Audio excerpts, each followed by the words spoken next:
Ini rawah Muslim. Ini harus ditulis, suka ada yang protes sih orang sekarang. Saya kira nggak usah dikasih sakal lah ya. Insya Allah ibu-ibu nggak akan baca ini. Yusbihu ala kulli sulama min ahadikum sadaqah. Fa kullu tasbihatin sadaqah. Wa kullu tahlilatin sadaqah. Wa kullu tahmidatin sadaqah. Wa amrun bil ma'ruf sadaqah. Wa nahyun 'anil munkar sadaqah. Wa yujzi'u min dzalika ar-rak'atan yarka'uhuma min ad-duha.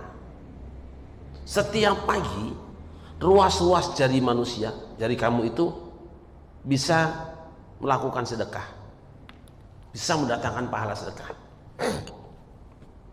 Maka setiap tasbih itu sedekah, setiap tahlil itu nilainya sedekah, setiap tahmid, setiap takbir, tahlil itu bernilai sedekah. Amar ma'ruf sedekah, nahyul munkar sedekah. Pertanyaan tadi, kalau pahala ibadah, pahala sedekah bisa dihadiahkan pahalanya pada orang meninggal dunia.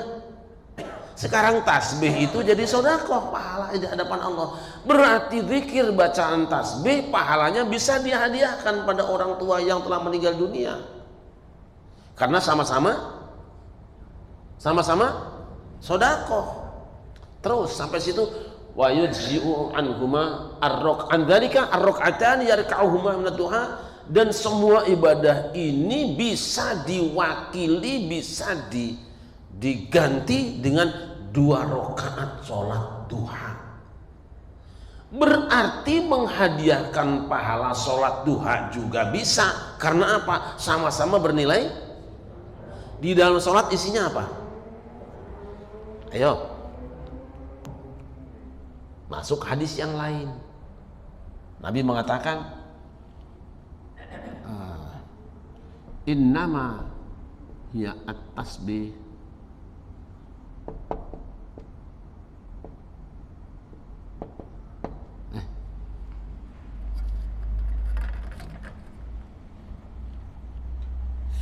Saya mohon maaf kalau ada teks satu kata yang salah, tapi saya jamin benar isinya lah. Wa qiraatul Quran.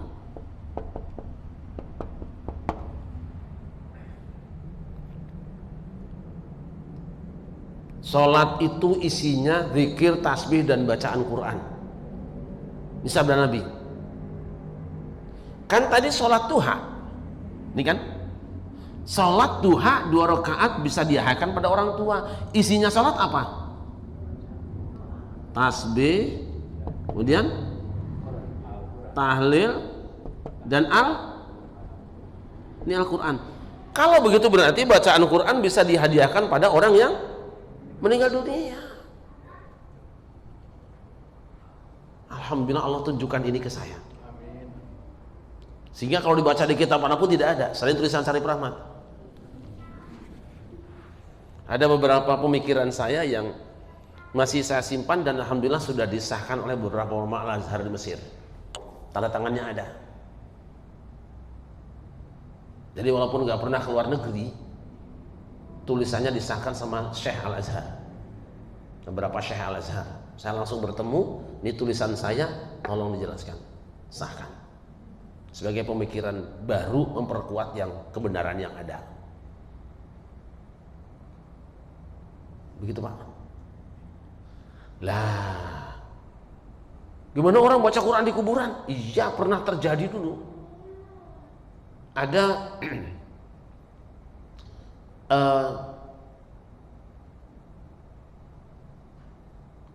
hadis nanti dalam kitab yang namanya Juz'ul Qiraah. Kata karyanya Astagfirullahaladzim.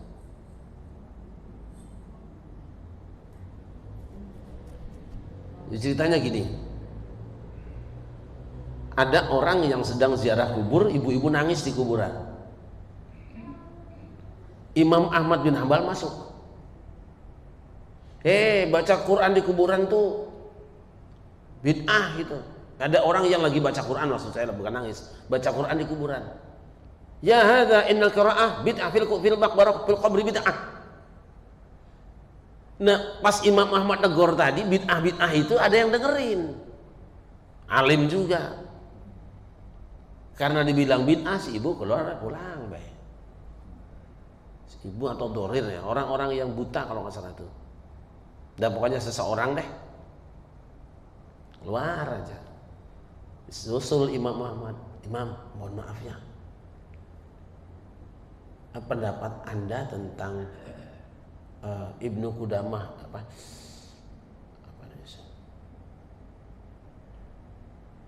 si Anu lah gitu aja, rawi suka lupa begini. Mubashir Al-Halabi, Tuan, pendapat Anda tentang Syekh Mubashir Al-Halabi bagaimana? Bisa dipercaya nggak orangnya? Bisa. Itu orang hebat, orang benar, orang baik. Anda tulis hadis riwayat dari dia, saya tulis, saya terima. Tuan Imam, saya mendengar dari Mubashir Al-Halabi, dia mendengar dari Al-Jalaj, dari ayahnya, dari kakeknya, dari Ibnu Umar radhiyallahu anhuma, bahwa dia pernah wasiat pada anaknya, "Nak, nanti kalau aku mati, setelah dikuburkan kamu jangan pulang dulu, duduklah dekat kepalaku, bacakanlah awal surat Al-Fatihah dan awal Al-Baqarah juga akhirnya. Gampangnya bacakan Qurannya di kuburan bapak nanti." Ini sahabat Nabi yang pesan. Imam Ahmad bilang, waduh, tadi aku ngarang orang, sini, balik lagi deh, boleh baca Quran di kuburan. Nah, gitu. Lah terus gunanya apa? Hubungannya apa? Apakah bacaan Quran yang dibaca di kuburan itu yang masuk kepada orang itu adalah barokah cahayanya atau pahalanya? Lah itu masalah lagi. Udahlah, gak usah repot. Yang penting baca Quran di kuburan boleh, di rumah juga boleh. Maafi muskilah. 2. Para ulama itu biasa berijtihad, mengistimbatkan hukum yang belum pernah ada menjadi ada karena pertimbangan manafi' atau masalih. Contoh, sholat tarawih zaman Rasulullah itu sendiri-sendiri masing-masing. Memang ada yang ikut dengan Rasul. Sepeninggal Rasulullah, masing-masing pojok-pojokan ada kelompok sendiri-sendiri. Umar bin Khattab menyaksikan ini, punya inisiatif. Lau jama'atu ala qari'in wahid lakana amthal. Hadis riwayat Bukhari Muslim. Sekiranya jamaah yang ramai ini disatukan dengan satu imam mungkin lebih baik. Lalu dipersatukan imamnya sama Umar bin Khattab, sholat tarawih jadi satu imamnya kayak sekarang ini. Itu tidak ada pada sebelumnya. Menyaksikan umat Islam begitu kompak, ramai dengan satu imam, Umar mengatakan, ni'matil bid'atu hadhihi, bid'ah yang paling baik adalah ini. Dilakukan semata-mata karena kemaslahatan. Belum ada contoh sebelumnya. Termasuk Quran. Ketika Rasulullah wafat, Quran masing-masing saja. Tapi ketika Abu Bakar sudah menjadi khalifah,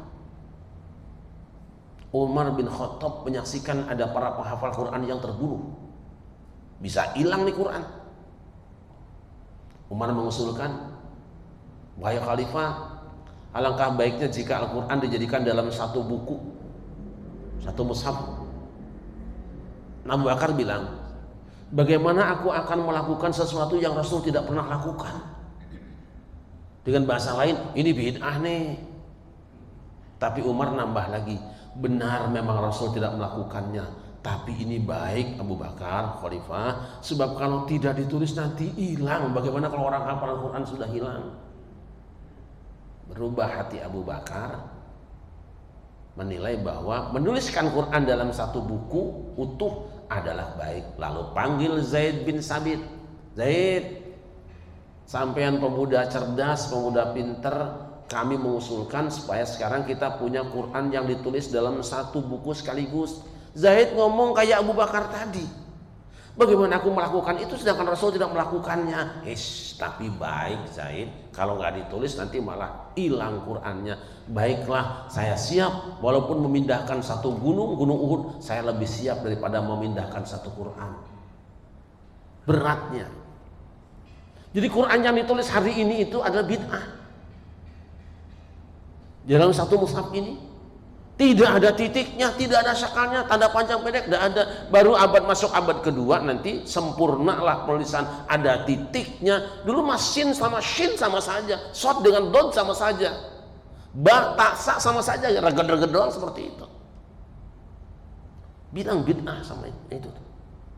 Pulanglah kepada Quran yang tidak ada titiknya, supaya nggak ada bid'ah. Umat Islam terlibat permusuhan yang sangat panjang sampai di khutbah-khutbah Jumat itu ada perintah dari Bani Umayyah supaya mengutuk Ali bin Abi Thalib. Di khotib itu kayak ya khotib politik kan begitu, terkutuklah Ali bin Abi Thalib. Sebaliknya di situ terkutuklah Muawiyah. Oh iya, isinya sama lah kayak pilpres di kita kan, saling mendoakan capresnya. Muncullah Khalifah Umar bin Abdul Aziz. Nek ngono iki ya serape ngene iki. Mosok Jumatan isinya caci maki. Ayo para khatib kumpul semua. Mulai hari ini aku perintahkan tidak ada caci maki sahabat siapapun. Aku minta doakan semua sahabat Nabi di khutbah-khutbah Jumatmu. Barulah waradallahumma anil khulafa'ir rasyidin Abi Bakar, Umar, Utsman wa Ali. Disebut semua sampai hari ini di Masjidil Haram dan Nabawi ada sok coret itu dah bid'ah eta teh. Kenapa dilakukan? Damai umat yang tadinya berantem karena semua calonnya itu dipuji didoakan, adem. Umat Islam terjadi perang salib yang sangat lama, hampir kalah dan lemah sekali karena udah kecapean. Muncul gagasan Salahuddin Al-Ayyubi, masukan dari orang-orang, kita bangkitkan semangat juang umat Islam. Ya dengan apa? Dengan peringatan Maulid Nabi. Perang dibikin peringatan Maulid Nabi, bangkit semangat jihadnya, baru kita mendapatkan kemenangan. Itu dibutuhkan. Jangan dikit-dikit mana Qurannya hadisnya. Wah tuh.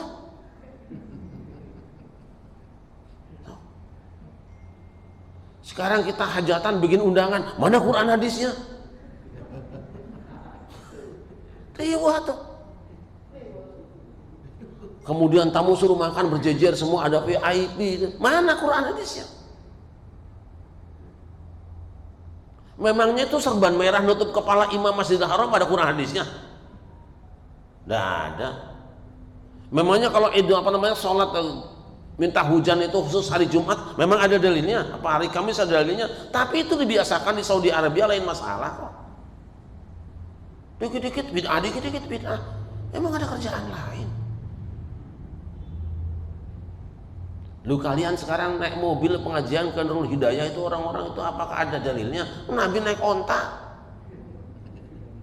Berarti kalau kita mau bikin fatwa, ada ulama yang pernah mengatakan bahwa orang yang antara kota suci Mekah dengan rumahnya terhalang sungai yang besar, maka dia tidak perlu naik haji. Ada kitab fikihnya itu. Alasannya apa? Ya memang kan yang istitoah itu azad warrohilah kendaraan. Sebab kalau ada sungai besar kan ontanya kagak bisa nyebrang. Maka tidak wajib naik haji. Pakai dalil itu hari ini. Kita naik haji mau jalan kaki, berenang. Nah ini yang ya Allah, ya Allah. Nanti di Kitabul Buyu, Kitabul Amalah ramai lagi. Memang perbankan ada zaman Nabi. Ayo, ente kenapa pakai rekening juga? Bawa duitnya anterin nih, taruh di bawah kasur. Transaksi hari ini yang dipengaruhi oleh perkembangan teknologi meniscayakan ada perubahan penampilan, tapi tidak berubah hakikatnya. Ya, tapi kalau tidak mau, tidak apa-apa ya. Tidak apa-apa, namanya juga perbedaan pendapat.